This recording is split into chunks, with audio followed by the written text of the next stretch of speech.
શુકમુનિ મોટા સાધુ છે. માણસ ઉપરની પ્રકૃતિથી નથી ઓળખાતો તેનું.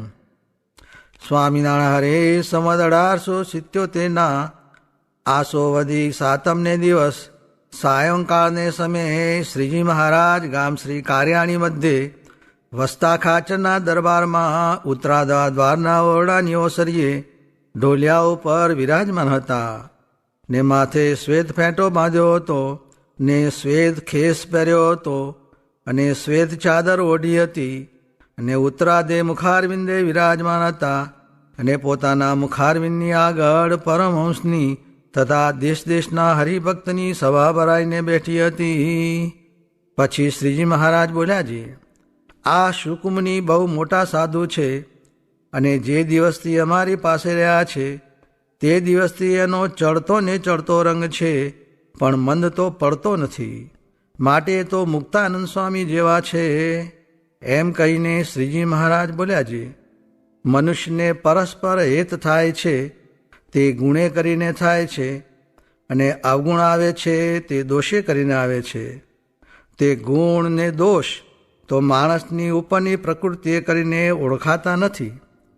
કાજે કોઈક મનુષ્ય તો બિલાડાની પેઠે હેઠું જોઈને ચાલતો હોય, પણ માહી તો અતિ કામી હોય. તેને દેખીને અણસમજુ હોય તે કહે છે, આ તો બહુ મોટો સાધુ છે. અને કોઈક તો ફાટી દ્રષ્ટિએ ચાલતો હોય, તેને જોઈને અણસમજણવાળો હોય તે એમ કહે છે, આ તો અસાધુ છે. પણ તે માઈ તો મહાનિષ્કામી હોય.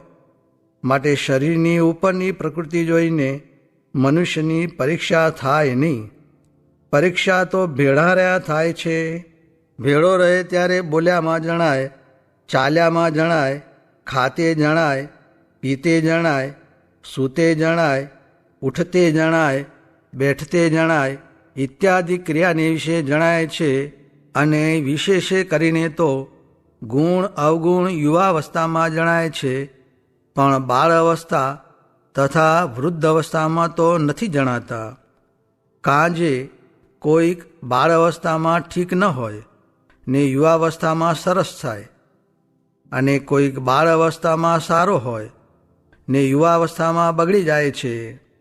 અને જેને ખટકો હોય જે મને આ ઘાટ થયો તે ઠીક નહીં, ને તે ઘાટને ટાળ્યાનો યત્ન કર્યા કરે, અને તે જ્યાં સુધી ટળે નહીં ત્યાં સુધી ખટકો રાખે એવો જેનો સ્વભાવ હોય તે યુવાવસ્થામાં વધી જાય. અને જેને ખટકો ન હોય ને પ્રમાદી હોય તે વધે નહીં. અને એવો સારો હોય તે તો બાળકપણામાંથી જ જણાય. તે ઉપર પોતે પોતાના બાળકપણાના ત્યાગી સ્વભાવની ઘણીક વાર્તા કરીને બોલ્યા છે, સારો હોય તેને તો બાળપણામાંથી જ છોકરાની સોબત ગમે નહીં, ને જીહવાનો સ્વાદ્યો હોય નહીં, ને શરીરને દમ્યા કરે. જુઓ ને, મને બાળપણામાં સ્વામી કાર્તિકની પેઠે એવો જ વિચાર ઉપજ્યો છે, મારે મારા શરીરમાં માતાનો ભાગ જે રુધિર અને માંસ તે રહેવા દેવું નથી.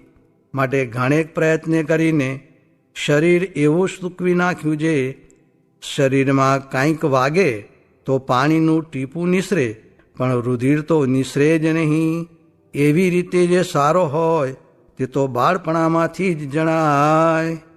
ત્યારે ભજનાનંદ સ્વામીએ પૂછ્યું છે, હે મહારાજ, એવો વિચાર તે મને કરીને રાખે તો ઠીક, કે શરીરને દમે તે ઠીક? ત્યારે શ્રીજી મહારાજ બોલ્યા છે, કેટલાક તો શરીરના દોષ છે તે જાણ્યા જોઈએ, અને કેટલાક તો મનના દોષ છે તે પણ જાણ્યા જોઈએ. તેમાં શરીરના દોષ તે શું છે?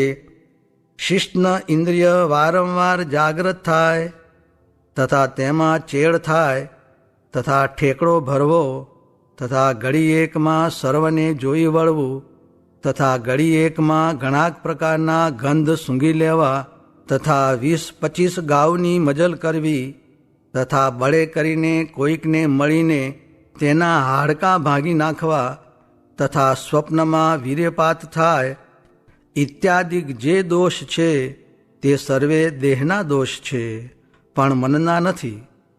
તે એ શરીરના જે દોષ તે અતિશય ક્ષીણ થઈ જાય તોય પણ મનમાં જે કામનો સંકલ્પ તથા ખાધાનો તથા પીધાનો તથા ચાલ્યાનો તથા સ્પર્શનો તથા ગંધનો તથા શબ્દનો તથા સ્વાદનો જે સંકલ્પ તે રહ્યા કરે તે મનના દોષ જાણવા. એમ મનના ને શરીરના દોષ જાણીને શરીરના દોષને શરીરને દમ્ય કરીને ટાળવા, અને શરીર ક્ષીણ થયા પછી જે મનના દોષ રહ્યા તેને વિચારે કરીને ટાળવા. જે હું આત્મા છું ને સંકલ્પ થકી ભિન્ન છું ને સુખરૂપ છું, એવી રીતે શરીરનું દમન ને વિચાર એ બે જેને હોય તે મોટો સાધુ છે. અને જેને એકલું દમન છે ને વિચાર નથી તો તે ઠીક નહીં, તથા જેને એકલો વિચાર છે ને દમન નથી તે પણ ઠીક નહીં. માટે એ બે જેને હોય તે શ્રેષ્ઠ છે. અને શરીરનું દમન ને વિચાર એ બેવાના તો ગ્રહસ્થ સત્સંગીને પણ જરૂર રાખ્યા જોઈએ, ત્યારે ત્યાગીને તો જરૂર રાખ્યા જ જોઈએ. ત્યારે નિષ્કુળાનંદ સ્વામીએ પૂછ્યું છે, હે મહારાજ, એમ જે રહેવાય છે તે વિચારે કરીને રહેવાય છે કે વૈરાગ્ય કરીને રહેવાય છે? ત્યારે શ્રીજી મહારાજ બોલ્યા છે, એ તો મોટા સંતના સમાગમે કરીને થાય છે, અને જેને મોટા સંતના સમાગમે કરીને પણ ન થાય તે તો મહાપાપી છે. એમ કહીને વળી શ્રીજી મહારાજ બોલ્યા છે, ત્યાગી થઈને ગ્રહસ્થને ભોગવવા યોગ્ય ભોગની ઈચ્છા રાખે છે તે ખડ ખાય છે, કાંજે એને એ ભોગ પ્રાપ્ત થનાર છે નહીં, અને તેની ઈચ્છા રાખે છે. માટે એના સમજ્યામાં એ વાત આવી નથી. કાંજે જે ગામ જવું નહીં તેનું નામ શું પૂછવું?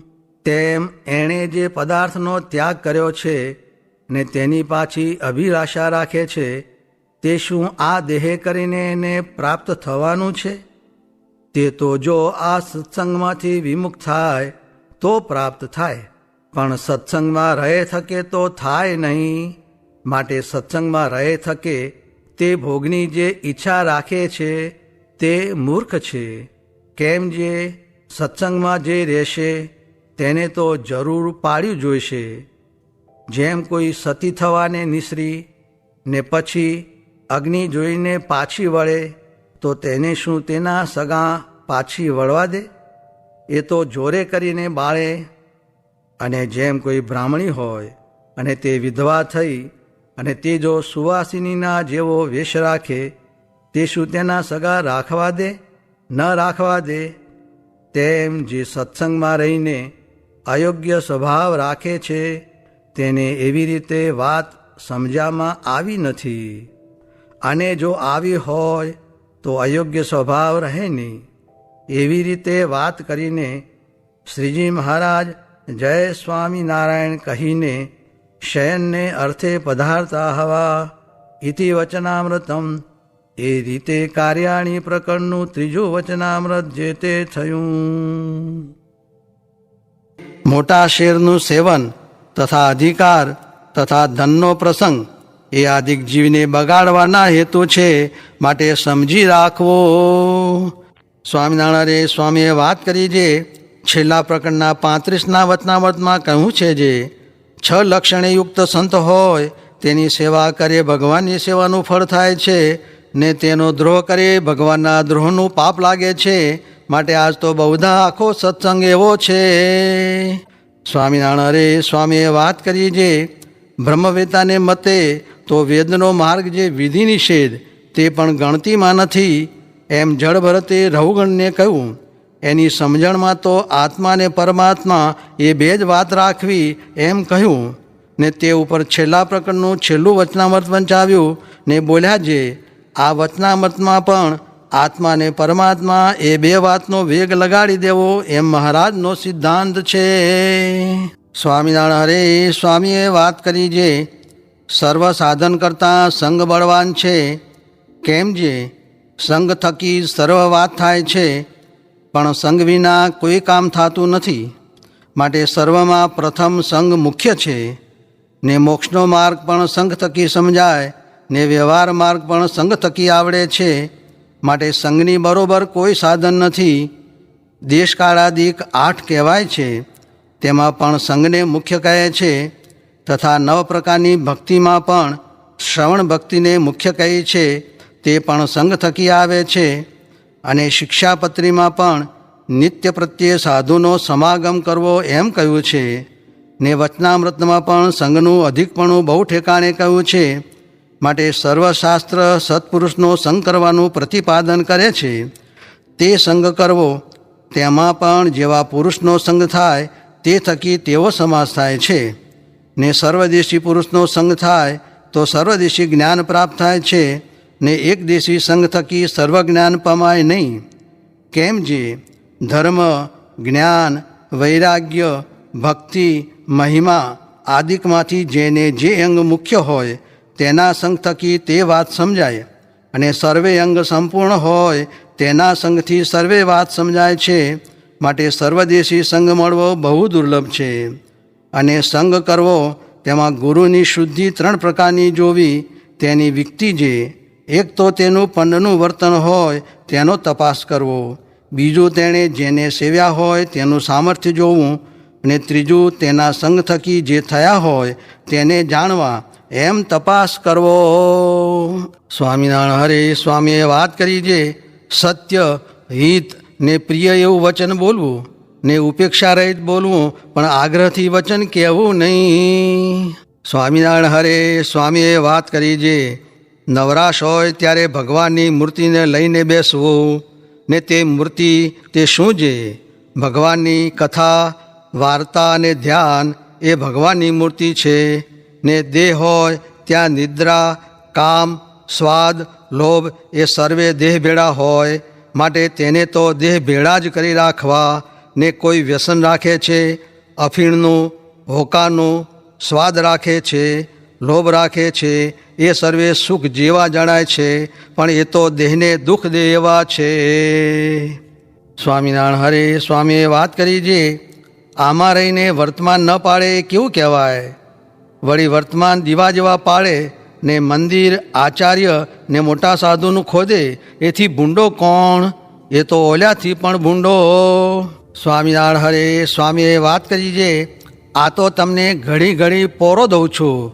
નીકર રાત ને દી એમને એમ કથા વાર્તા કર્યા કરું, પણ બીજાને મૂંઝવણ પડે તે સારું ઘડીક ભક્તિ, ઘડીક કીર્તન, કથા વાર્તા, ધ્યાન એ બધું ફરતું ફરતું કરવું, તેથી મૂંઝવણ થાય નહીં. સ્વામિનારાયણ હરે સ્વામીએ વાત કરી છે, આ જીવને આ લોક ને નાત જાતનું જેટલું દ્રઢ થઈ ગયું છે એટલું ભગવાનની કોનું દ્રઢ નથી થતું. તે તો જો પાકો વિચાર કરે તો થાય. તે ઉપર એક સાધુએ પૂછ્યું છે, એવો વિચાર ક્યારે થશે? તો કહે, જો એવો ખપ હોય ને કરવા માંડે તો થાય. તે ઉપર વાત કરી છે. એક દી મહારાજ કહે, ભાઈ કોઈ એક દી આખો ને એક રાત આખી જો અખંડ ભજન કરે તો તેને ભગવાન દેખાય. પછી એક ભક્તે દી આખો ભજન કર્યું ને રાતે કરવા માંડ્યું, તે નિદ્રા આવવાની થઈ. એટલે ઘંટીએ દળીને પણ આખી રાત ભજન કર્યું, પછી તેને ભગવાન દેખાણા. સ્વામિનારાયણ હરે સ્વામીએ વાત કરી છે, ગોંડલમાં વાણીએ હવેલી કરી, તે નળિયા ચડાવ્યા, ત્યાં 40,000 કોરી થઈ, ને ઘરમાં પણ એટલી હતી. પછી એમને એમ નવી ઘરેણી મૂકી, તે હજી છૂટી નથી ને ખાવા મળ્યું નથી. તેમ આપણે પણ ગોંડલના વાણિયાના જેવું છે. તે આ દેહ ઘરેણે મૂકી છે, તે પ્રભુ ભજાતા નથી.